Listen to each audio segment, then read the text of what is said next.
We just You got know, I could have gone to the dentist this afternoon to have this tooth out, and I'm kind of wishing that I had. I can promise you this is going to be significantly more painful. Are you ready? Yes. So, I think we'll start with the video. If I can get it to work. And am I permitted to turn around? You are. So this, behind me here, is where it all started in 1985. Peter always knew that he wanted a career in public transport, but an allergy to horses meant that stagecoaches were completely out of the question. He moved to London, and although he was homeless for a while, he managed to find employment at this very bus garage. His career with London Transport had just begun. What garage is that? That's Holloway. Oh, well, I started at Finchley. That's not well, You drove at Holloway. the reason I'm suspicious is that Finchley Garage, where I was a driver on the 13s and 43s, is now a home base. Doesn't exist anymore. Holloway bus garage, as you can see. I did work at Holloway for several years. Yeah, it's a beast of a place. So, as you probably guessed, Peter, that this is your trains team. This is your life. Kind of. So we've put together your life and how you've come here today. And we've used cutting edge techniques. Chief among them is one called artistic license. Oh, right. Making it So up. we'd like you to join us as we take you through your journey through history. There's quite a lot to see, actually, about where you came from, who you are, how you got to where you are now. And some of the information that we've collected might be inaccurate, such as... Or just Holloway. made up. Yeah. I was and there. I'm sure that you'll correct us on the way. So, shall we begin the journey? Yeah. That's fascinating. It's a lovely place, Holloway.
Is that it?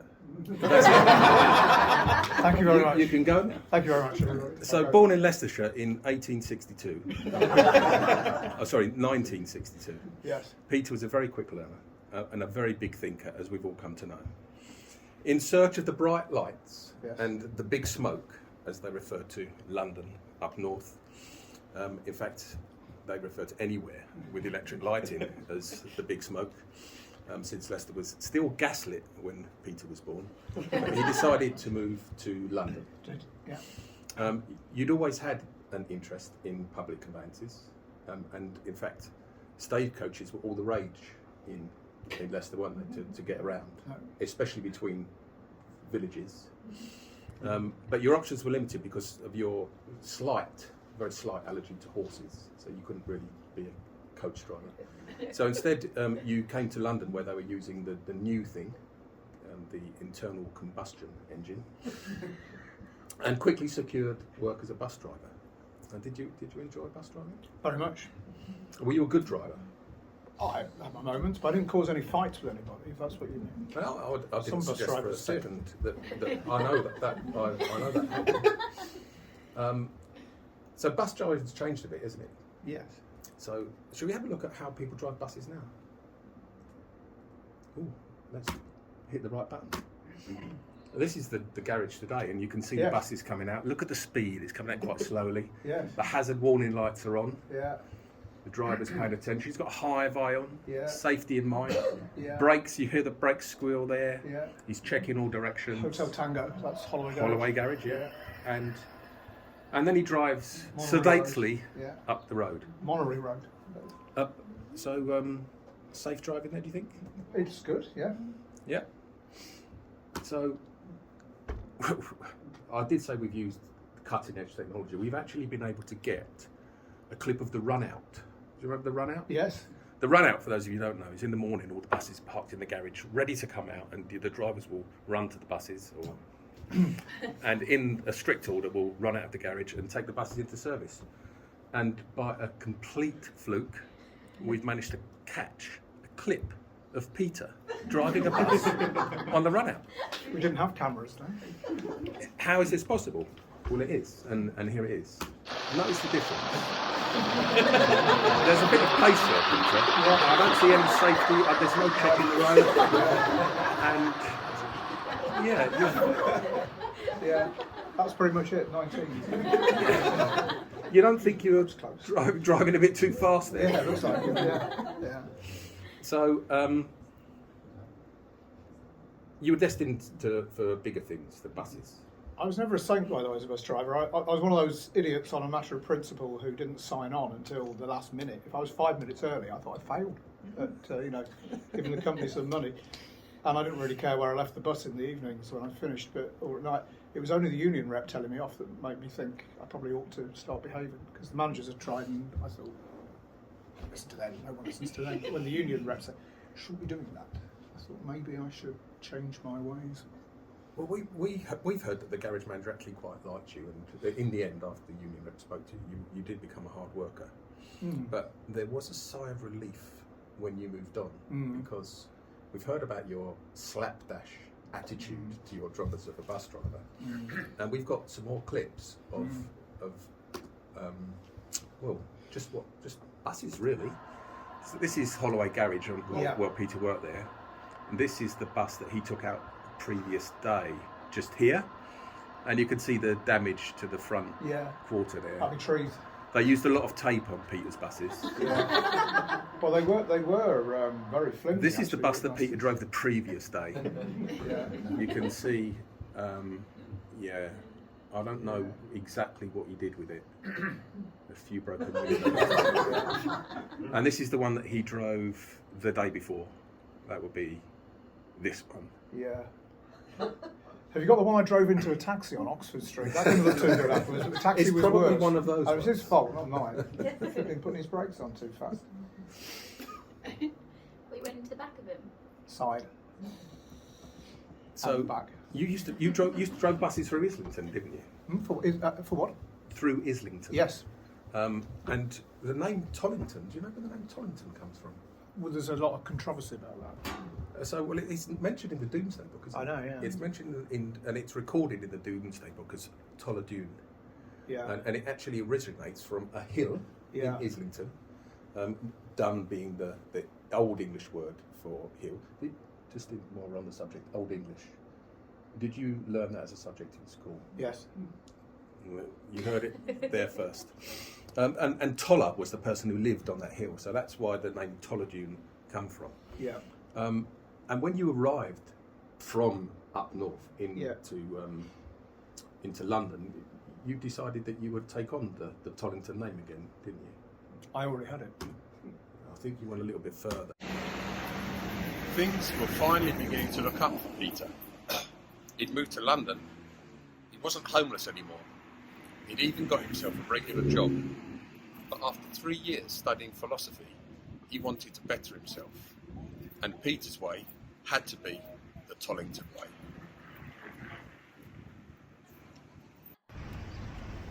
The name Tollington comes from the Old English word Tollen, the person's name, and Tun, meaning a hill. So Tollington actually means Tollen, who lived on the hill. That hill, as recorded in the Doomsday Book, was actually in Islington. Having decided on the Tollington Way, Peter's conquest of North London wasn't going to end there. He soon branched out. Here, for example.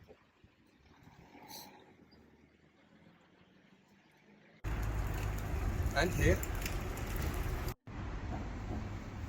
And here. So, not content with taking over ways, paths, food shops and dry cleaners, Peter decided to take over an entire pub. But he made a mistake. A Leicester City fan taking over a Gunners pub.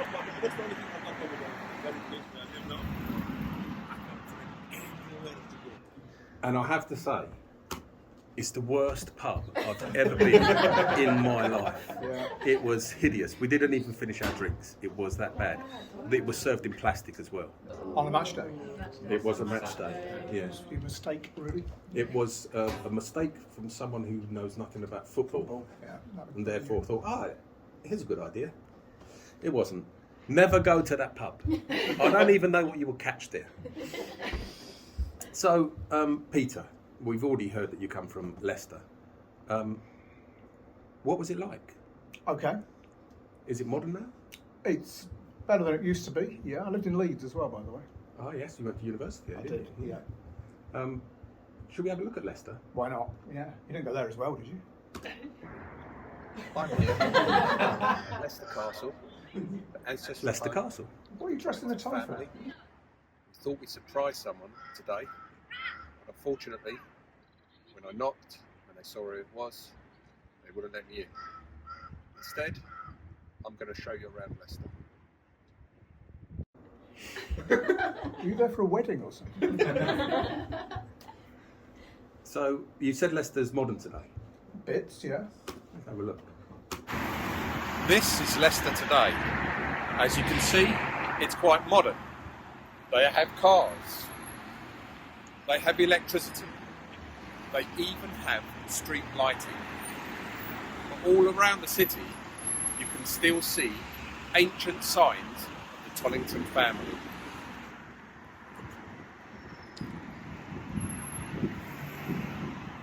That's right. So, of course, arriving in London, you were actually, your plans were to come to London and make it as a base to travel the world. Yes, that's right. Yeah. And And that's what I'm going to do. you need a couple of things to do that at the time. took me 40 years back to in get around to it. 1985. Yeah. One of them was a plan, Yeah. and you, having just studied philosophy for 3 years, No idea. you didn't have a plan at No, all. not a did you? clue. And of course, the other thing that you needed was money, That was and the you didn't problem. have any money. No, I didn't. In fact, you were missing another thing, weren't you? You didn't have a plan. Yeah. You didn't have any money, and Yeah. you didn't have.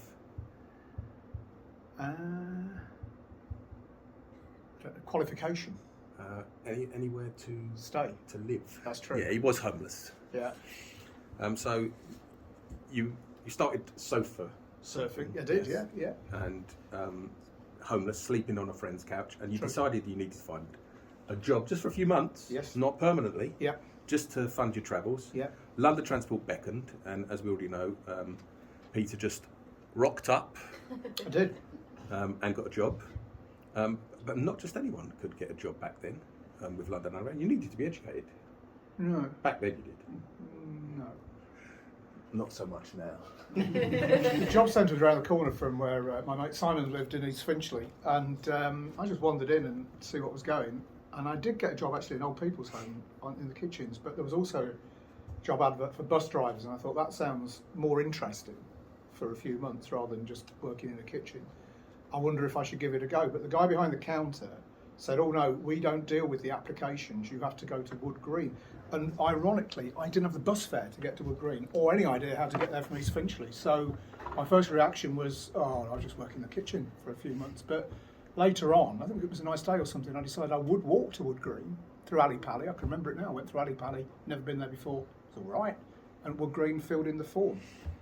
I didn't expect to do anything about it, but the letter came through the post saying come for a test or something like that, and I did.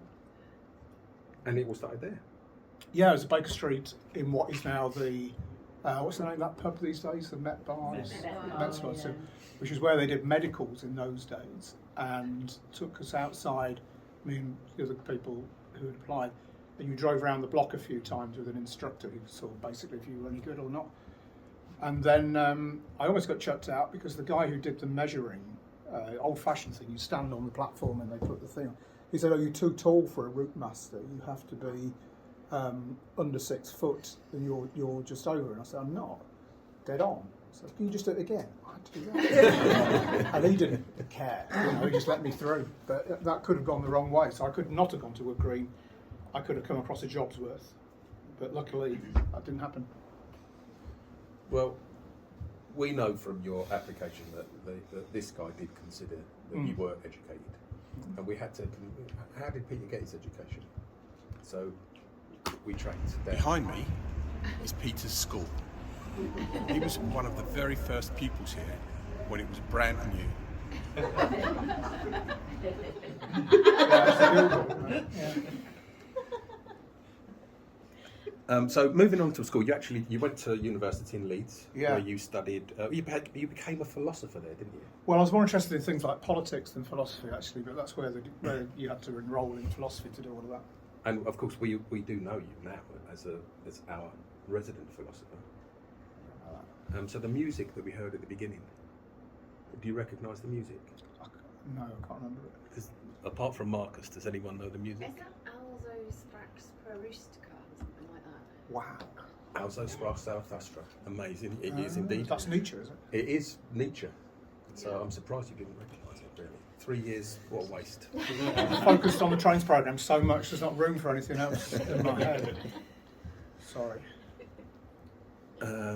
That's the Guildhall. That's around the corner from where they found Richard III. If you ever get the time, that quarter of Leicester, really interesting. So there was quite a lot of material that made it to the cutting room floor, which I'll show with you if you're interested at one point. I would be. So we've talked already about the Tollington Arms or the Tollington. Tollington. Do not go there. It's nasty. You stick to the floor. It's one of those. But you're not a massive big drinker, are you? You can. Take it or leave it, You do enjoy a social drink, but those of you who've been invited to his leaving do. I hope that's everybody. I may have forgotten a few. There's a couple. I've checked the invites. There's a couple of you haven't. I didn't know whether to say it or not, but I'm not going to mention their names. But so just pretend I didn't say that. Actually, just leave that. But many of the people who used to work with you, they end up drinking, don't they? Should we have a look? Obviously, I drove him to it. That's what you're implying. Oh, that's right. Hi Peter, as you can see I'm in the office, and may I say, without any shadow of a doubt, you are within the top 20 of the managers I've ever had. Come to think of it, I don't even think I've had 19. I do, very good. I'm here with some other people. Here's Jamie. Peter Tollington. Do you know him? Is he a CSI at Bedford? Okay, and we'll go on to your favourite. Is it Peter Tollington again? Yeah. He's been on the Guinness. Happy retirement anyway, mate. Right. Jamie? Cheers. Fancy finding them in a pub. All three of them at the same time. All three of them at the same time. I mean, out of all of the clips that we did, that was the easiest one. I'll bet, yeah. But you like pubs, though. Do you remember your first pub? Yes, I think. This is where Peter had his very first drink. Of course, he was underage.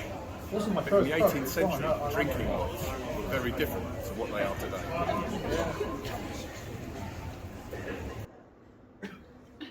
Yeah.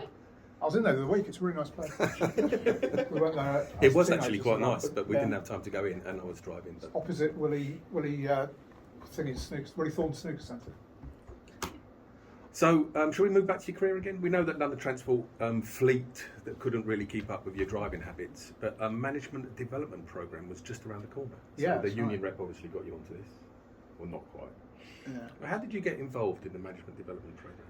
It was advertised in the garage. I applied and got rejected, and then it was advertised again. I applied and got in. How long between rejection and getting in? I can't remember. A year or less About than that. Yeah. Interesting. So on the scheme, you would develop yourself into the manager we all know today. And although the scheme transferred onto the underground, didn't it? It didn't stay. It's a bit more complicated. Although it transferred, you retained the love of buses. Oh yeah. Well, I would have stayed, but Yeah. In fact, on the scheme, you got an MBA, didn't you? not quite. But it's near enough. It'll do. Well, we've managed to track it down. Oh. Yeah. And there it is. It's MBA 444. Yeah, it says MBA on it. Yeah. That's what does that stand for? Merlin Bus Arrows. Right. So this was the thing you drove. Yeah. Well, I'm interested to see that this is the Cornwall Road stand at Waterloo, and I didn't know that you drove on the Red Arrows. No, I didn't. You did. I didn't. Mike, I was only ever trusted with a single decker. I got to drive the double deckers because they're a bit more, demanding with your skill level and certain amount of trust involved with that many people. Whereas Mike just had those little fiddly things. You should get more on those than one of yours. Yeah. They were like sardines. Yeah. Is that why you started fights with them? Yeah, it was indeed. So you applied for that scheme. You didn't get it on in the first year, No. but there was quite a few of like reputable people went through that scheme. Yeah, absolutely. Yes. Yeah. Probably a year before you, when you failed, someone probably did get on it. Well, if you're thinking of Mike Brown, Yeah. your chronology's a bit confused because we're on the underground by now. Yeah. Yeah, and it was less than a year. I think he was one in front of me, or maybe two. So this is a very momentous occasion. Peter, you and I go back a very long way. You did a management development leadership program, can't remember exactly what it was called, around about the same time as me, maybe just afterwards, which is why you look so much younger.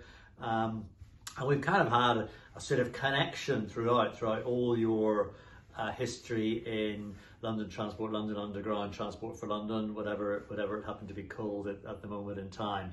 So can't really believe you're moving on. You're kind of one of the guys that is still there that I've known the longest in the organisation. So, well-earned rest coming up. I hope you enjoy it all. Hope you enjoy all your celebrations before you leave. And I look forward to catching up with you soon. Good luck.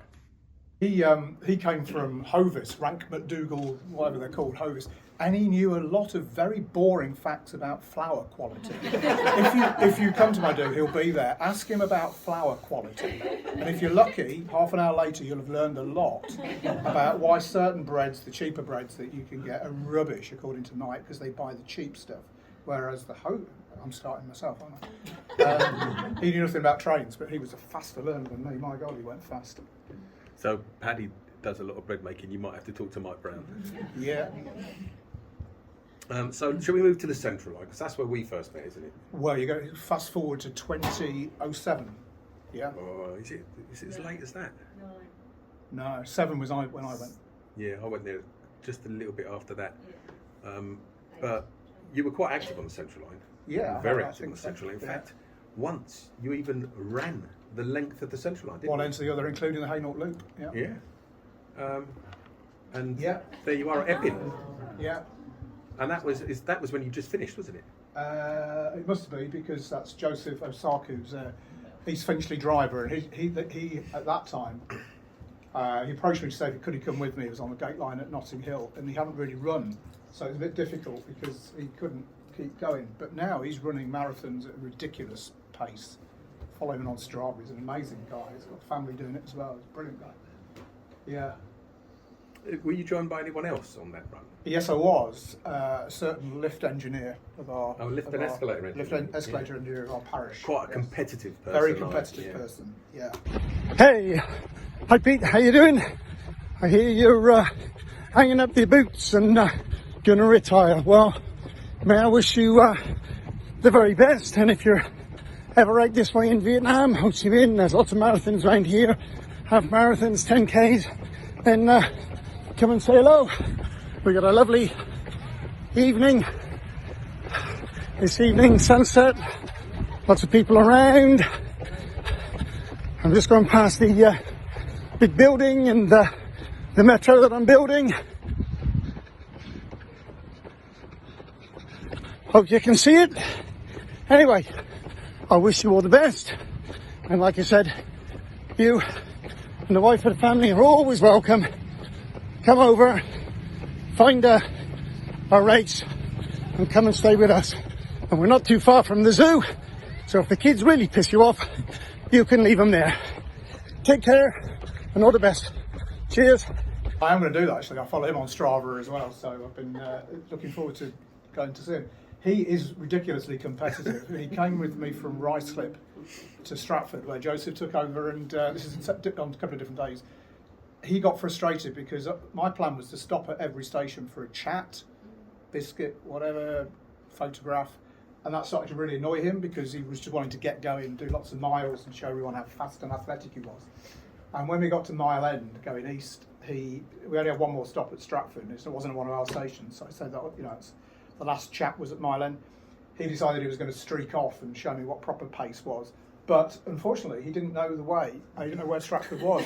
So if you know the route from Mile End to Stratford, you carry on up the main road. You don't actually come to Stratford Station. You keep going. He got as far as Maryland before he realised he might have gone a bit too far, and my phone started ringing, which I thought was hilarious. Didn't answer it, you know. Let him keep going. Got his miles in that way. So as you heard, he's working in Ho Chi Minh now. He is, And yes. just in case you didn't know that already, he was bound to tell us. Yes. But there's quite a few people who have travelled to either retire or even work. Yes. Should we hear from some of those? Yes, I can think of a few, actually. I can think of a few. So should we pick one who maybe used to work for you? Ooh, who would that be? Hi Peter, sorry I can't be there to say goodbye in person, but if all's gone to plan, I'm somewhere over the Atlantic right now. What can I say about Peter, or Tollers as you're more affectionately known? Well, you were my first GM when I was a young, fresh-faced, 27-year-old train operations manager, and I look back on those Central Line days with fondness.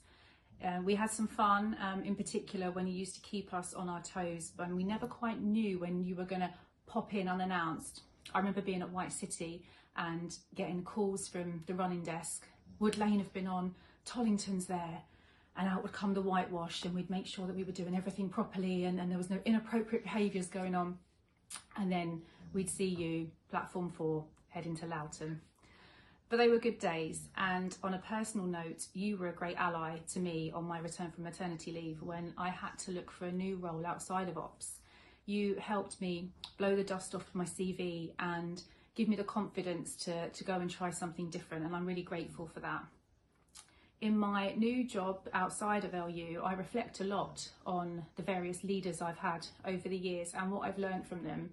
And from you, Peter, I take tolerance, resilience, and the ability to dust myself down and go again. But that's enough about the football. I wish you all the best for a long, healthy and happy retirement and your next adventure. I was really sorry when Alana left because I thought she had masses of potential. She was a lovely person. But the other thing I remember about Alana was she was the first one I ever said to her, I used to work for your father. Because I did. Her dad worked for us and he gave me a break, actually. He gave me my first GSM job. But I can remember saying that to her, thinking, oh my God, you're getting old. You don't use that phrase when you're in your 20s, I used to work with your father. You have to be in your 40s or something before you use those words. And it was kind of horrific. I think she gave me the appropriate look as well, you know. You used to work with my dad.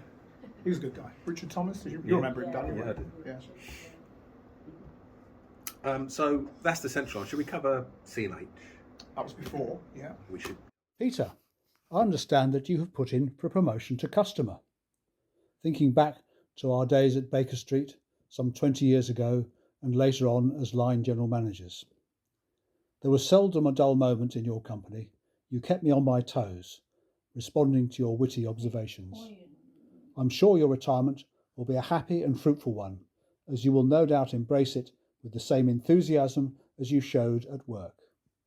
One of the things we had in common was plenty of practice commenting on the red aspects of our balanced scorecards. Welcome to the club. It's not retirement, but a new set of opportunities.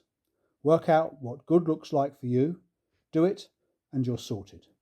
A singular benefit for you will be that you set the timescales. Good luck, old chap. Probably the cleverest person I've ever worked with, I think. All due respect to present company, in a very specific way. Dave was very, very analytical, because he was a trained chemist, I think, is that right? His PhD was in chemistry, so he was extremely sharp on things. And it was David who changed the Circle line into the service it is now, the Lasso as we call it, which was a brilliant solution because the rest of us had just been firefighting down the decades to keep that line running. David just took it all apart and put it back together in a better way that runs far better than it ever did when I was there. And probably you inherited his work. I did, yeah. Yeah, great guy. I have to apologise for this because we've been so anal about making sure this IT works. We've tested it so many times, and the speaker above Peter's isn't working, and it has been working up until now. It stopped working when he sat down. It'd be amazing if it did. I had to be careful not to swear because we're recording this, and swearing, auditing out swear words is really difficult. I know because I did the Brian, Jamie, and Tony. I noticed that was polite. Yeah. So you used to do a council, didn't you? You used to chair a council? 10 years on health and safety, yeah. So should we hear from one of your co-chairs? Co-chair? Well, not co-chair, but someone who also chaired a council. Oh, Mr. Ramsey. He did TFC, yeah. Hello, Peter. Hello. It's been a while since we've been able to catch up. But anyway, here you're retiring, so congratulations on getting promoted from a working citizen to a retired citizen. You know, some of us have been ahead of you in that regard. I'll spare you any war stories, and it's always been a talk of ours about catching up and doing a pub crawl around North London where I grew up and you live. So we've got no excuse for not doing that now. And in terms of retirement, it's nothing to worry about. And I'll just quote Jean Perret, retirement is wonderful. It's doing nothing without worrying about getting caught at it. Take care, mate. See you soon. Thank you, Lance Ramsey, who did something that we've been trying to do for the last 10 years, remove the detrainment staff from Bakerloo. He did it. He did it in 2011 and 10, something like that. Not for very long. Not for very long. We've been trying to, ever since, been trying to replicate that. So we've had people you worked with. Yes. And we've had people who worked for you. Yes. Do you have someone who personally you may have worked for? Well, you've had Mike Brown already. Well, we do. We've also got... Hi, Peter. First of all, I'd like to thank you for everything you've done for London Underground and Transport for London over many years. You and I have known each other for over 25 years now, and you've always been a pleasure to work with. You've always had an incredible sense of humour, which has been brilliant through some of the challenges that we face together.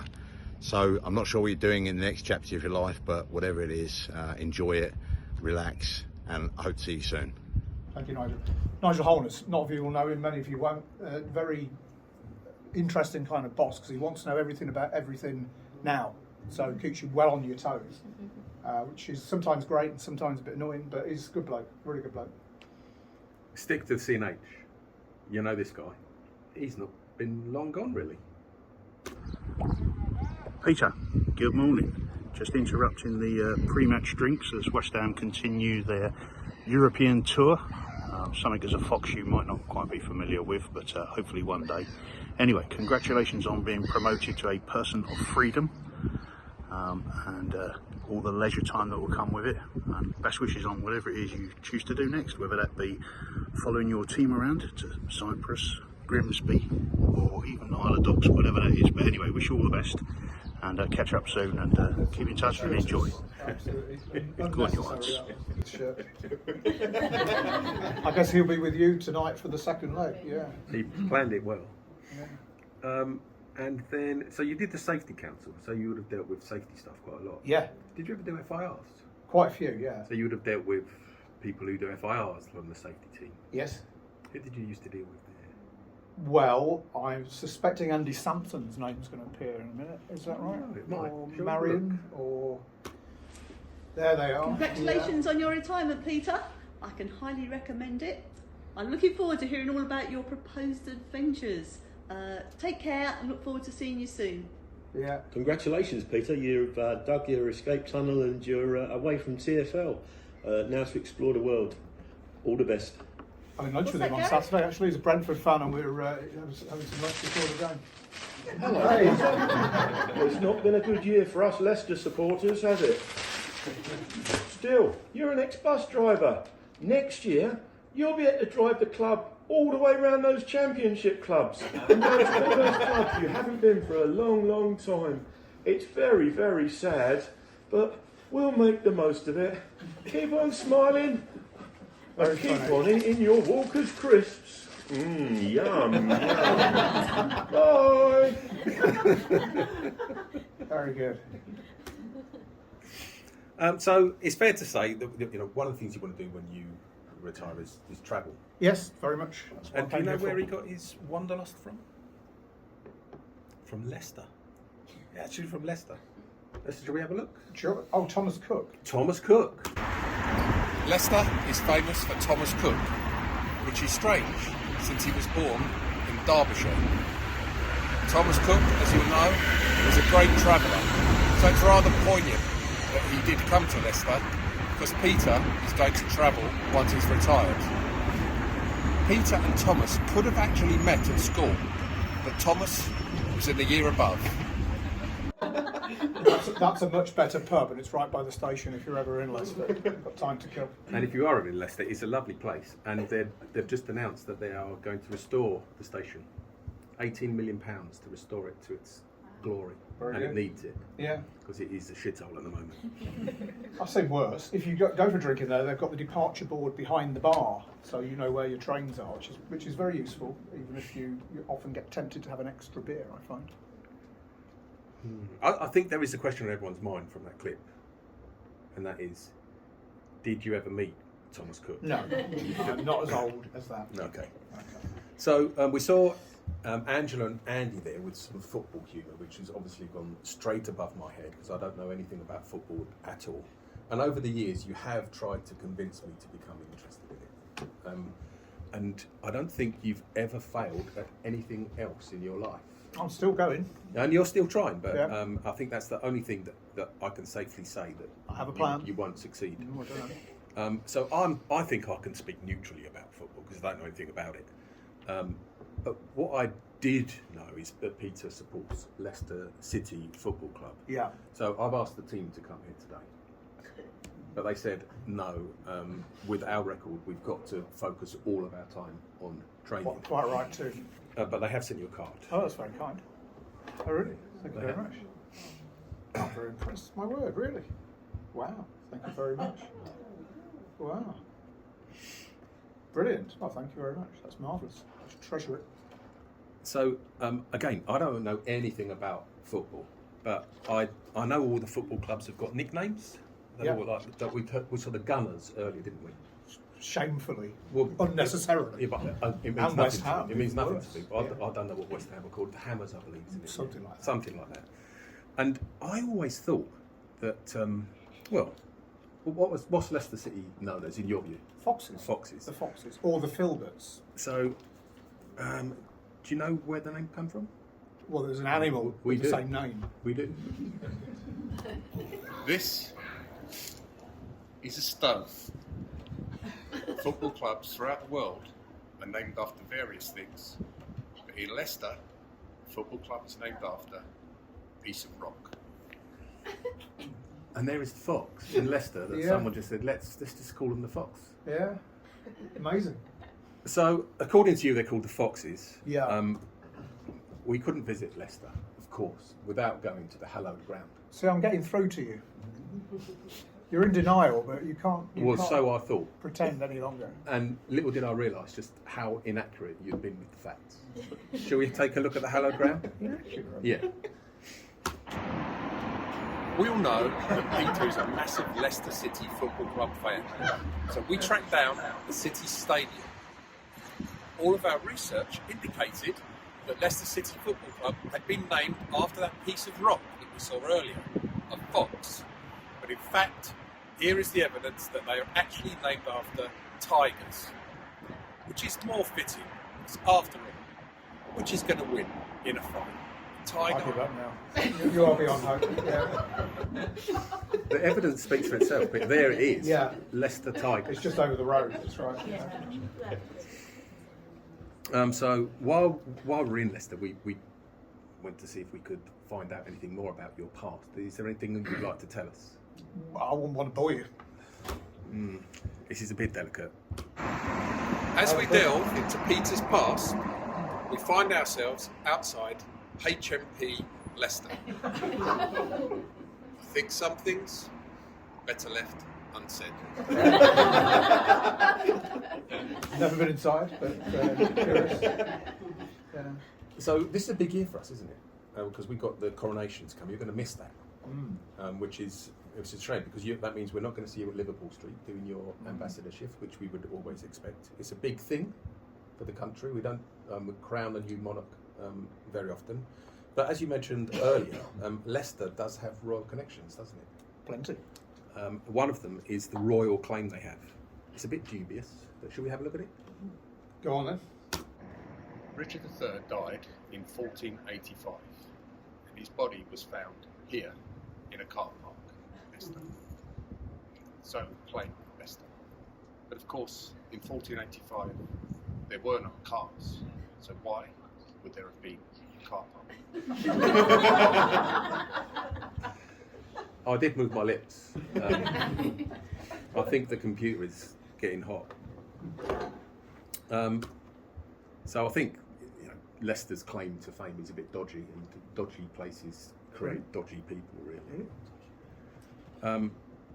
So I think one of the things that you're definitely going to miss is the change that you've worked on for about 10 years now. Yes, it's 10 years, yeah. And likewise, the team are going to miss you. So we've got some messages for you, which we want to show you. It's not that this is just the start of it, because we're collecting messages from lots and lots of people for you. But we're going to collate all of the messages for you to take away with you. So Thank you. We're not going to bore everyone with them now. But before the team give you their best wishes, we have got a very special message for you. Hi Dad, congratulations on retiring. Sorry we can't be there. Yeah, but we'll celebrate when we're back. These are my daughters, and they're twins, believe it or not. They don't look like twins, but they are, and they're currently in Australia, and I haven't seen them since we were in Sri Lanka together in December. We came back and they went off around Vietnam, avoiding Chris Skews, and now are in Australia. Yeah. Lara and Keith. If you're attentive, you'll see that Lara's initials are LT. A little tribute there that my wife didn't spot. You mustn't tell her if you meet her. She doesn't know. So Peter, we just want to round up with a little photo montage that we've put together for you. That isn't going to work.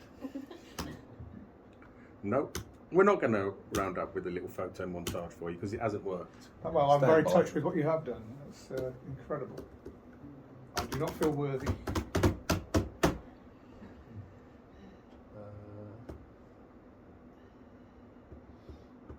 Here we go. Ah, yes, that was the cover.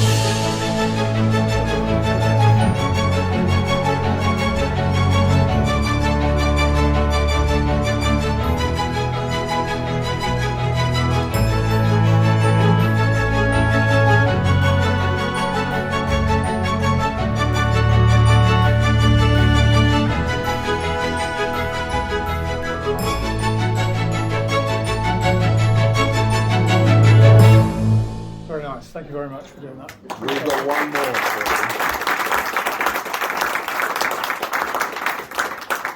That is some messages from the team. That group of you appeared a few months ago, and I thought, now actually things are really starting to happen, because we pressed a button called commitment to get some of our hand-picked TMs out of the business to get it going. It's really great news. I tried to get them to go onto the roof so that we could get West Ham in the background. But Glad you did. Yeah, good call. We've had enough West Ham in this already. So we have got a hell of a lot more videos to come. We've focused on the trains team today because we've got a programme day. Right. But we're putting together a package.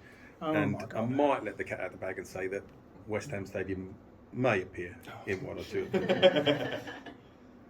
them. Peter, we'd just like to say, I know you've got a couple of weeks left, and we're all going to, well, some of us might come along on the 31st to see you. We've not decided yet. But we'd just like to say thank you very much. No, thank you. And thank you for that. It's just incredible. Well done. Yeah. Please, I'm really not worthy. I didn't expect any of this. In fact, I'm of the mind that slipping out like a thief in the night is probably the best way to leave after such a long time. But, you know, what can I say? take a massive compliment. It's a good time to go for me because I'm just 60. I've got lots of things I want to do. I was very lucky that Nick decided to reorganise the firm right around my 60th birthday, it felt, which was just perfect. The planets aligned. But I did have one regret, which is that the trains programme was kind of still almost about to launch, but in truth it's been almost about to launch for about 6 years. We've put a lot of spade work in before, and then Daniel interrupted him with his crazy fit for the future stations ideas. We had to take a diversion and do that first, didn't we? And then we came back to trains. But I really do think we're on the cusp of something big. It may still be a bit stop-go. And one of the risks I've worried most about is that when things do slow down and stop being really exciting, people wander off for other stuff. You know, you get, can you come and do this in your spare time? And then that becomes your day job. I've seen us lose a lot of really talented people, which is great in a way. They circulate because you can't do one thing with a career, which kind of contradicts myself because I kind of have for 10 years. But I know that a lot of the people we've recruited on that video there have got masses to offer, and I hope the programme is developmental for you all and interesting, and I hope it changes the world. I will be available for free consultation. I say free, it will cost lager. It's my brew of choice after 6 p.m, black coffee before that, and I hope you will stay in touch. I'm only up the road in London. Yeah, I'm going to do a lot of travelling. I've got people to catch up with like Chris and others, but I'll generally be in town, so I'm not going to haunt you though. I've had that experience with former colleagues who turn up every month or so for a coffee, and I always think, it's a little bit, it's great to see them, but it's also a little bit not quite, they haven't quite broken away, so you won't see me for a while, so I'll go to ground for a bit, but I won't be far away if you do need me. I think that's probably enough before I get emotional, but thank you so much for that compliment, which I take at heartfelt value.